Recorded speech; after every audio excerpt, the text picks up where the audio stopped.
Anson Williams, what an absolute thrill to see you again. Great to be here. Great to be here. One of your first gigs was, I think, in 1971, and it was in a McDonald's TV commercial. Is that right? It was for singing McDonald's commercial. And I walk in and Howie Morris, a major commercial director. And I walk in and he goes, "You're too young." I go, "Wait a minute, wait." He goes, we need a bass voice because, everyone has to sing in the commercial. I said, "You got it. Grab a bucket and mop, scrub the bottom and top. There is nothing so clean as my burger machine." He goes, he's laughing, and now he's laughing, and now I'm begging. I said, "I'm doing a show in Hollywood. I'm starving. I'll do great." He is howling. I get hired. Barry Manilow wrote the theme. Yeah. "You deserve a break today." It's the first time they used it. So it was a singing commercial, the cleanup crew. Grab a bucket and mop, scrub the bottom. Here was my line. Ready? I don't know why he said we need a bass voice. Grab a bucket and mop, scrub the bottom and top. That was me. They didn't stop playing it. The money starts coming in. All of a sudden, it changed. That commercial at McDonald's changed my life.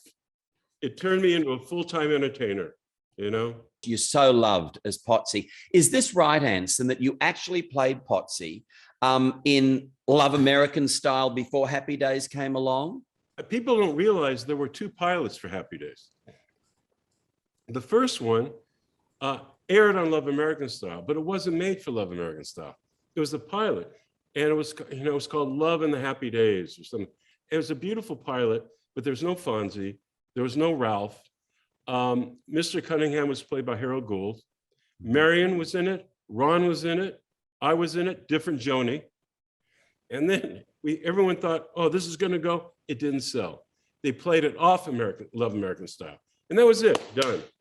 I get this call, "Hey, they're going to do another Happy Days pilot." I go, "Awesome." Well, they think you and Ron might be too old, even though we starred in Graffiti. So that you need to screen test this time. But this time they added a couple little characters, Fonzie, Ralphie. Harold Gould wasn't available, so they brought in Tom Bosley. And they wanted a new Joni. And after they cast us, they were still looking for a Joni. And while I was filming Lisa Bright and Dark with Kay Lenz, this cute, wonderful little actress called Erin Moran was playing her sister. And I said, have you auditioned Erin Moran? They go, "No, she got the part." I read somewhere that your car broke down on the way to that audition. The first one. And you nearly didn't make it. Is that right? And I'm driving, all of a sudden it just stopped. The car stopped and it's pouring rain. And back then there were no, iPhones. There were pay phones. That's it. And you walk 2 blocks and you look like a rat, drowned rat. And you go and you call the auto club and they go, "Well, it's going to be a 2-hour wait because it's busy." And you sit there for 2 hours in the car. Finally, they come and they actually get the car started. But now I am hours late for this audition. I mean, it's over. Hours. Yeah. So I go. I didn't even think my name would be at the gate anymore. It was in. I go in, I park. So I wait in the reception area. I'm waiting there. This tired man comes walking in like this, wet. It's Gary Marshall. Goes in. She goes, "Come on." And she goes, "Come on back." Go back in. "All right, let's read." We read. Gary goes, "Do you play baseball?" I go, and that's the one thing I did do well. I go, "Yeah, man, I was in the Little League All-Star game." Yeah. He goes, "Good, wait outside." Now I'm waiting outside. All of a sudden, Ron Howard comes in. I'm going, "Ron Howard?" Geez. So Ron says, "Yeah, I'm cast as, I'm cast as Richie, and they want us to work together." So I'm a little like taken aback here. He was a star, and so American Graffiti, Andy Mayberry. That's right. Mayberry, RFD, all of that, the Andy Griffith Show. Yeah. So we rehearse, and they go, "Okay, come back in." So we go back in. Ron and I. Gary goes, "Good, both of you wait out." Now we're waiting again. Now guys in suits come in. It's the network. Go back in again. we read, they're laughing, haha. And they go, well, thank you, Anson. I go, what do you mean? I'm here. Thank you, Anson. That's it. What? I walk out upset. I'm going, what a waste of my time. So I get home, the phone's ringing. I go in, I have to go to the bathroom so bad. The phone's ringing, Hey, I'm going in, I come out, the phone's ringing, pick it up. Where were you? It's my agent. I go, what? I mean, I was forever on the road. I had to go to the bathroom. He goes, you got the part. You got to be at there 9 a.m. tomorrow morning for wardrobe fitting and rehearsal. You're filming the next day. That was it. Oh, wow. That was it. And of course, Potsie actually, for people who don't know, this is the ultimate bit of TV trivia, actually had a name, which was Warren Weber. Is that right? Warren Weber. That's right. How did he get the nickname of Potsie? It's because Gary's wife, there was a guy nicknamed Potsie in her high school. Yeah. And if you notice Gary, when he does his names, Richie, Fonzie, Ralphie, Potsie, Joni. There's not an accident. Archie, that's right. There's always a thing. There's a rhythm to it, isn't there? A rhythm to it. And he liked the name, and it kind of fit. It was like kind of cute, and it fit in with his rhythm of names. Yes. You know. Of course, you and your very good friend Don Most, who we just love, you both went for that role of Potsie. And is it right that you got it because of your dark hair? Maybe. I don't know. No, it wasn't that. What happened? No, what happened was. We had we did the first pilot, didn't sell. So we came back for our same parts, but it was Ron and I screen tested together. But they had, oh God, Robbie Benson and this, and then Don Mose. They had about 10 other couple playing us. Oh, I also have a John Travolta story to tell you right after this, that not a lot of people, Mary Lou Henner told me this. I didn't even know. But anyway, Don,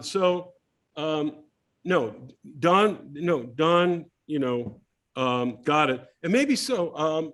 He had red hair doesn't work. Maybe that's it. No, I think Gary liked our chemistry, but they loved Don so much, they created Ralph for him. Mm-hmm.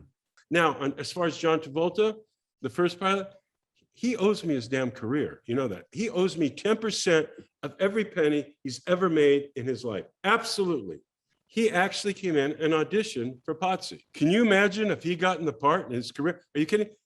By getting the part, I saved his career because he went on the ABC list and got Barbarino. Wow. Back Cotter. Much better place to become a sexy movie star, right? There is a big marker there, John. That's right. What I love about Happy Days with respect to you and Don, you two are the best of friends. Yes, we are.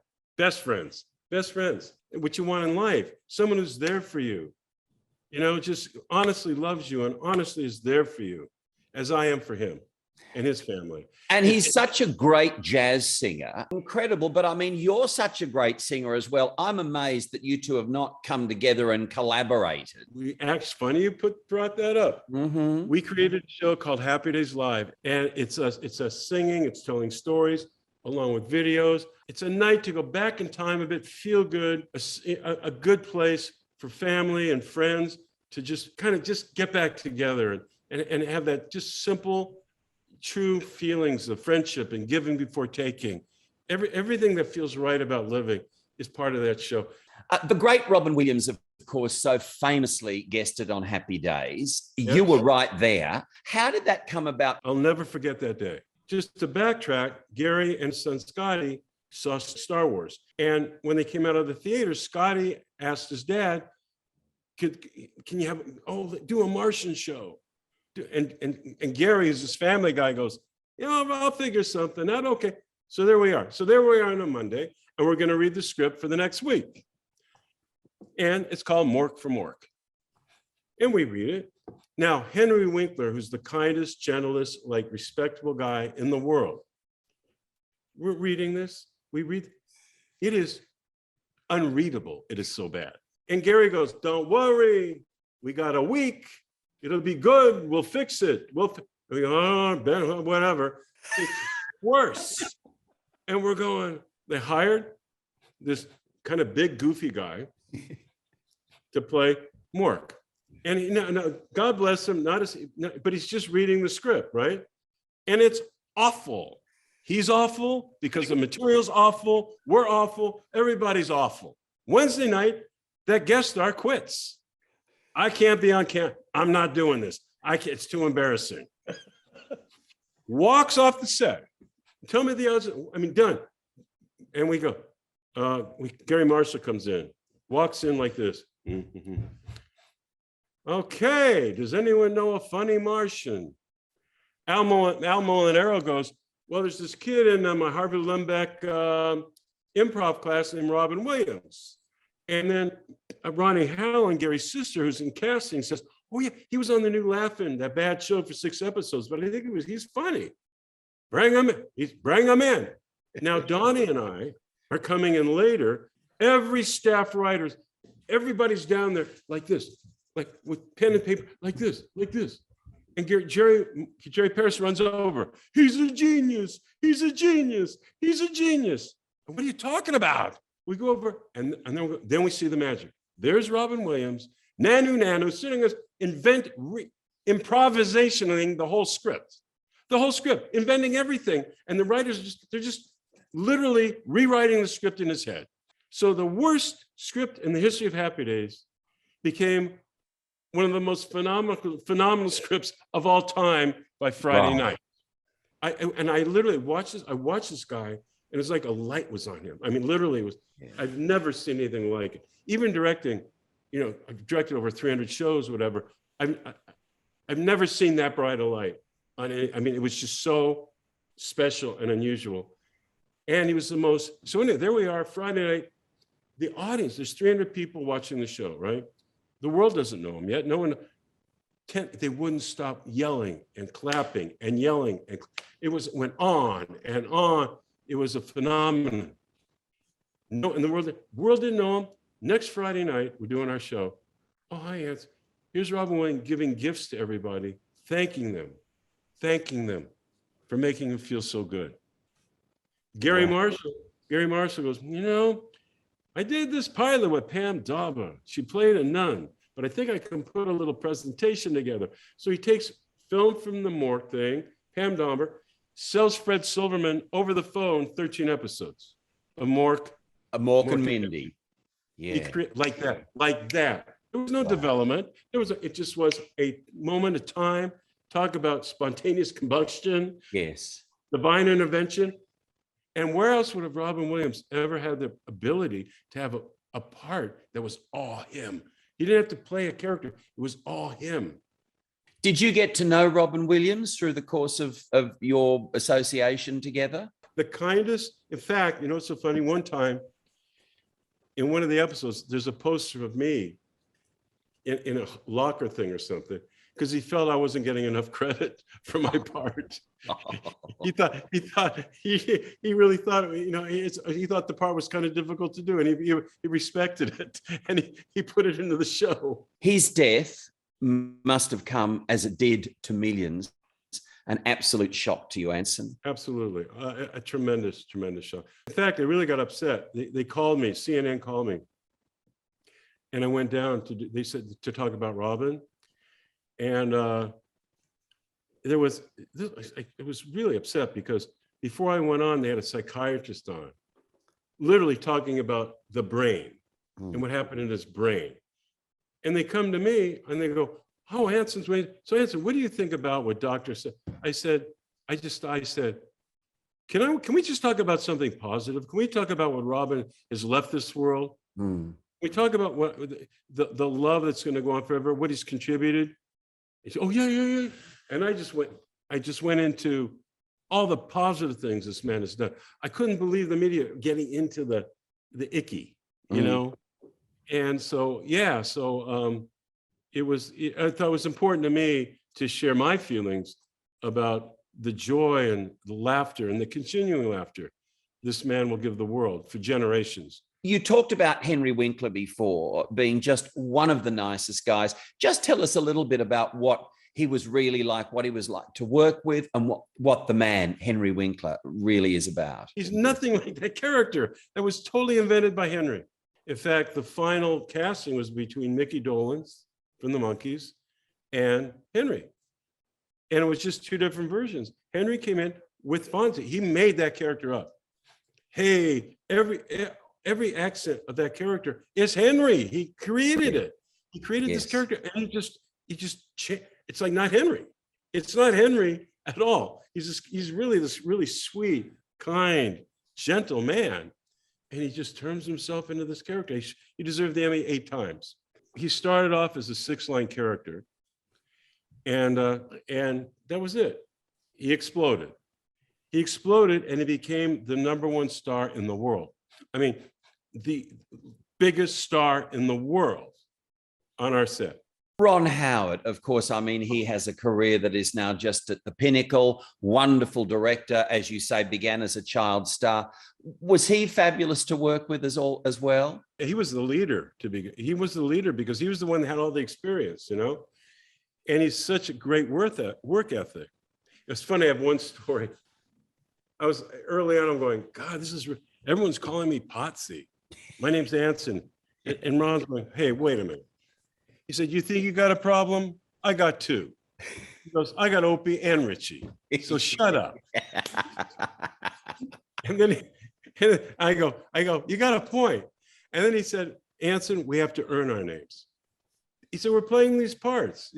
We got to earn our names. We got to do other things and earn our names. I go, thank you. 100% right. And that was Ron. And in fact, my first, the first film I created that got on the air starred Bette Davis in 1980, called Skyward.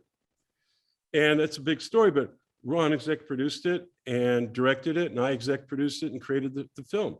And that film actually was the film that Alan Ladd saw that approved him to direct his film Night Shift. The great Tom Bosley, of course, came into Happy Days. He was such an established star, that beautiful voice. What was he like to work with? When I was buying my first house, which wasn't a big deal, but it was a house, he went, hey, let me talk to you. Let me talk to them. He helped me with my first mortgage. Wow. You know, he's that kind of guy. He's just he helped me out. And we learned so much from him. I mean, he was a Tony winner for Fiorello, you know, and I mean, what a pro.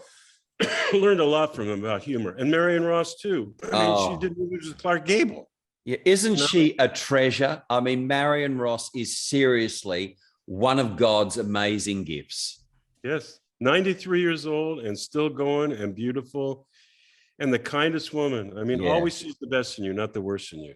Erin Moran, you talked about her. I mean, she was just this shining light. I'm sure Erin's passing must have really knocked you guys right around for a 6. Yeah, that was very hard to take. You know, she had a real hard life. The thing that hurts, she was coming around. She really started coming around, and really, she's pretty much healing, moving forward in a positive way. But she throat cancer. You know, and I mean, and which, you know, they couldn't stop, you know, so that's what hurts. She got it together. She's really moving forward, and this horrible disease took her. But Erin, she just got a bad hand in her upbringing, and honestly, as us as friends, we did as much as we could do, and she did it. And then she came around, actually stopped the drinking, stopped everything. Really coming around beautifully, and you know, throat cancer. Got cancer. Yeah. Yep. You think of Happy Days, and if you think about, I suppose, storylines that really stick in your mind, that jumping the shark episode. How did that whole notion of getting Henry Winkler on water skis, how did that come up? First of all, the jump the shark, like the show's on the way down, is baloney. The show went on for 5 more years. Okay, yeah. That's pretty good. But what happened was they wanted to do an action show with Fonzie, and Henry was really good at water skiing. And they thought, well, let's jump the shark. I mean, it was like, so, you know, it got good ratings. The show stayed on. However, a very clever guy that worked for Howard Stern got the URL, Jump the Shark. And he put together a website. And TV Guide years ago paid $10 million for that site. I felt like an idiot not seeing the potential, you know. You mentioned Bette Davis before, that Okay. you and Ron Howard were involved in a movie that she made. What was she like? Awful. Awful. Oh, I wrote a book. The only negative chapters about her. Oh, please tell. I created this film called Skyward, and it basically was it was really a metaphor for judging people and limiting them. Mm-hmm. And the way it all started, I was driving by Burbank Airport in Burbank, California, and there was someone in a wheelchair by this old plane handing parts up to somebody, and they're fixing this plane. And I went, isn't that interesting? And I thought, God, if you're in a wheelchair, everyone's looking down at you. Mm. You're always looking up, they're looking down. I said, what if she could fly? What if she could look down for the first time? You know, what if we could reverse? So I created Skyward, where this girl learns to fly, and she looks down and she gets out of the wheelchair, and it breaks all the boundaries. We go in, we meet Brandon Tartikoff, who was president of NBC at the time, and we pitch the show, and he goes, oh, and he puts it in development. We get a writer, you know, I write the story, she writes the script, we rewrite the script, we get it ready, and he goes, it's a go. We want Melissa Sue Anderson to star in it. We go, she's great, but we really want to put a real disabled actress in the part. And we're begging, and he finally says, okay, listen. He goes, you got this older woman, stunt pilot lady, ex-stunt pilot lady, the co-star. He goes, give me someone like Bette Davis, and I will okay your actress. And we walk out. And I tell Ron, well, we're screwed. Melissa Sue Anderson is going to be doing the part, because that was like getting the Pope to do your movie. That night, I'm there, and I'm watching Johnny Carson, and there's Bette Davis. And she's complaining about getting all these old lady parts. She goes, I want to do some with action. I go, well, an ex-stunt pilot lady who owns the airport, I get pretty active. So I tell her, we send the script to her agent, just a wing and a prayer. She says yes. She's going to do the part. And it's hotter than hell in Texas at the time. We have a portable air conditioner for her. We put limousines for her. You know, we take less. Oh, anything, you know. And we meet her, and she looks, she goes, you're babies. You're just babies. The biggest pain in the ass ever in life. And she's drinking under the table, Scotch and red Marlboro Reds, baby. And she's like this. What about my wardrobe? I'm trying to keep up. I'm like crawling out of the room, right? I mean, pain. And we're going around with the air conditioner. And the other thing is, you can't change a word of the script. You can't change a word. Now we have Howard Hessman, who's an improv genius, right? Yeah. They're first scene together. Howard's going, well, and she goes, cut. Those aren't the words. And I'm going, oh, Jesus. So Howard goes, I'm sorry, Miss Davis. And he does it exact when she's in the scenes, right? So anyway, we're plowing through this. We're just counting the days to get rid of her. And by the way, great actress, on the bubble, man. I put it an acty actress. Go look at the old movies. Ain't that great? So anyway, we're going. Now she's in the first 2 weeks of the movie and not the last 2 weeks. Her last day is a day away. We have a break without her, 1 day before final day. It's a day of heaven, man. We're going around, the show. We're going all of a sudden, and we're at Rockwell Airport outside of Dallas, Texas. This little funky airport, a little cabin-like place. It's the office. This guy, all of a sudden, this guy's running, Mr. Williams, what? Miss Davis on the phone. Miss Davis, I'm not dying for you sons of bitches. Have you read the paper? I go, is there a paper? I'm looking, 7 people, older people died from heat exhaustion in Dallas, you know. And she goes, I am coming out tomorrow with a thermometer. And when it's 100 degrees, I am walking. I want the entire airport topped. Hangs up. I go, run. Get over here. He goes, oh my God. So sure enough, she comes in with a thermometer. We tarp her head. We tarp her head, not the airport, right? Now, she stays, we're shooting. It's already over 100 degrees. She's not leaving, but we get her done like a few, right? And we go, thank you, Miss Davis. Goodbye. She goes, oh no. I go, what? Now she likes looking good for everyone else. I must stay behind the camera for my fellow actors. She stayed the whole damn day after we bastardized the whole thing, right? Everyone thinks she's a hero. No one knows what's going on. We're like going like this. So then every night she would leave. When she left the set, she would go, bye, y'all. The crew would go, bye, Miss Davis, having no idea what we're going through. So the last day, she comes in, hands t-shirts out, bye, y'all, Bette Davis. Everyone but Ron and I. Everyone got a t-shirt but Ron and I. That was my experience. The most unprofessional, pain in the ass number 2 that I've ever worked in the industry. Aha. So there is a number 1, is there? Roy Scheider. Oh, really? Mm-hmm. I directed Sequest. Yes. And which is for Spielberg, which is a huge, difficult show to do years ago. And I was so excited to work with Roy Scheider. I mean, All That Jazz is one of my favorite movies. The Potsie. Oh, of course. And he played Potsie. So I'm like enamored. I'm like, with my theater background. And I get there, I don't know him from Adam. And the first time I meet him, I didn't sign up for a show like this, and I'm out by 5. What? I don't need what? What do you? What? I'm not even. Don't even have the script yet. What? I'm out by 5. I go, well, pleasant guy. So that was Roy Scheider, man. It was like, if you weren't, he walked off that set at 5. Period. End of story. I had to do the finale episode, season 2. There was this fight sequence that was a big deal, and I went to him. I said, Roy, I know 5 o'clock, but it's just impossible. Then he goes, no, all right. I'm going through this. I'm in the middle of it. I have it all planned out.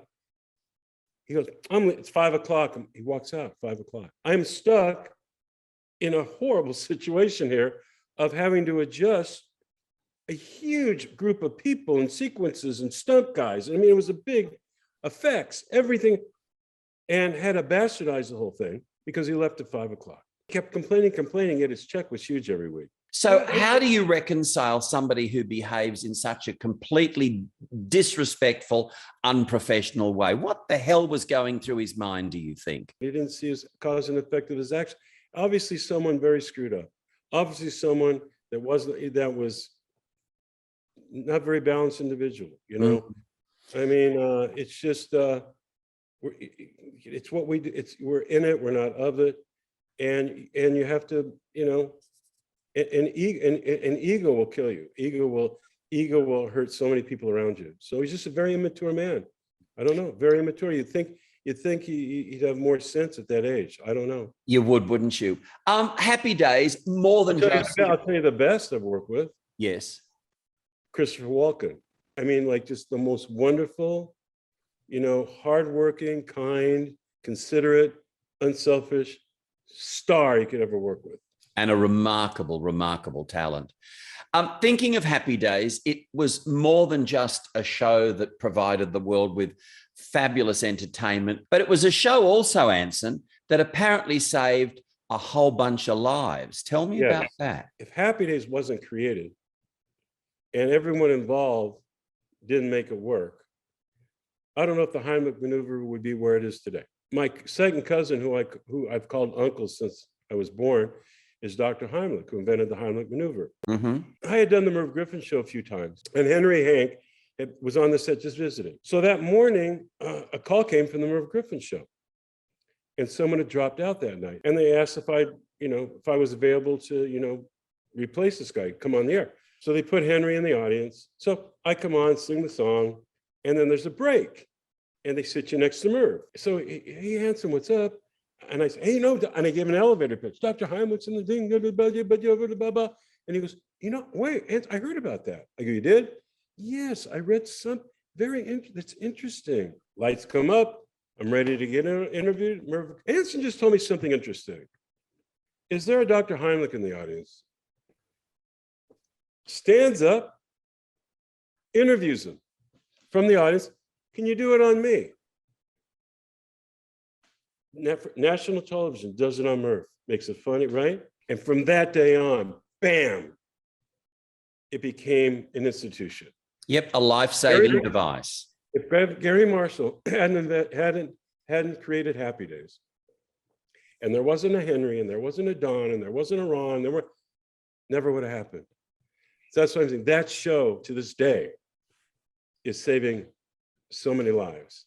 No one knows that story. Yeah, and not only that, but you also have a side hustle, I guess you'd call it, where you have saved drowsy drivers. Years ago, coming home from a hard shoot on location, I fell asleep at the wheel. Mm-hmm. Just like a black curtain went boom, and I woke up pretty quickly. But I could have killed someone myself. Thank God I didn't do it. But my God, it was scary. And I told Hank, Dr. Heimlich, about it, and he said, Anson, he goes, just keep cut up lemons with you. When you feel tired, bite in the lemons. The citric acid, sour lemon will hit the lingual nerve on top of your tongue, part of the trigeminal, the largest in your body. He said, it's a reflex reaction. Just like you go to the doctor and they test your reflexes. Same thing, there's reflex reaction of tongue and brain. And he said, and the reflex is adrenaline. He said, it will cause adrenaline and you'll be up, alert, nothing in your system, your body waking your body. And I had this idea. I said, Hank, what if we had a spray drop, sour lemon, the right amount of citric acid, water, a bit of preservative for shelf life, and we just spray it right on the middle of the tongue, right on that lingual nerve. He goes, my God. He said, it'll be more powerful than a lemon, direct hit, definitely save more lives than Heimlich maneuver, more people are exhausted than choking. Absolutely, absolutely. So he helped me and developed alert drops. If people go to alertdrops.com, they can learn all about it. It's very old science. All we did was create a better scooter.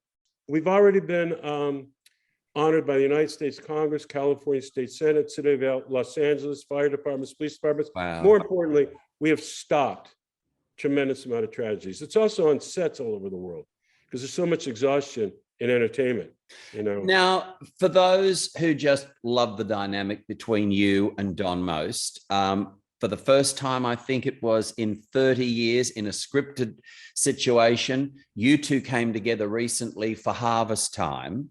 And yeah, I know Don told me he had such a blast because he just absolutely adores you. Give me your take on it. Well, it was interesting. We had this opportunity. And I wasn't really acting anymore, just directing. But if we were in it together, we had the opportunity to do this little film called Harvest Time, real dark comedy, totally different characters than Ralph and Potsie. I mean, and it was interesting. It was like, we thought, would people accept us with the same chemistry, but as different people? Can we make that work? It'd be a good challenge. And then I was directing it too. And it was a challenge because it was a short play that we developed into TV, and the challenge was not making it look into a proscenium kind of theater thing, but make it move and give it some character and some depth. And I'm playing a character that never leaves a dialysis machine, so I don't even move. And it's a very dark comedy, just to set it up. And not only a comedy, but also a seriousness about brotherly love and friendship and mistakes, correction. But the whole thing started, you know, I'm going to die if I don't get a kidney. And my brother Don, he's kind of a bullshit artist. He's going to donate me his kidney, and I don't realize that I've demeaned and degraded him his whole life growing up as a younger brother. I didn't realize the damage I done to him. So he comes there and it's time to get back at me. So he comes in to tell me that he sold his kidney on eBay. I'd have to find another one. I go, you sold my kidney? He goes, my kidney. And there's the start of the movie. It's two brothers trying to. Oh, it's very powerful. Yeah. So there you go. And there you are tethered to that chair with the drips and so forth, and that it's incredible. Yes. we pull. I mean, it's now. Hopefully it'll be on YouTube or whatever shortly. Right now, it's in all these festivals, and it's winning all these awards. I mean, it's really delightful. It's winning all these awards. So what about you and Don working together again in the near future? I know you've got your club show, and I know we're on a promise to get that club show here in Australia. Also, it should be seen right around the world because you're both loved and much revered. But what about for the two of you collaborating again? We're actually collaborating on something now, but again, it's something that's I can't talk about it because it's not solid yet. Yeah, but of course. But Australia will love it. Trust me. Yes. Well, Anson, I have to say we love you already. Well, thank you. We love you guys too, and you guys have been so great. I mean, from being on on the morning show and also seeing you at the events. In Los Angeles. And yes, it's been great. I know. And I hope that comes again, that we're all able to fly and things open up. And so it has been an absolute joy. Adore you to pieces. Can't wait to see you in the flesh again soon. Yes.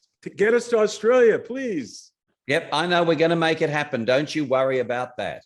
Okay.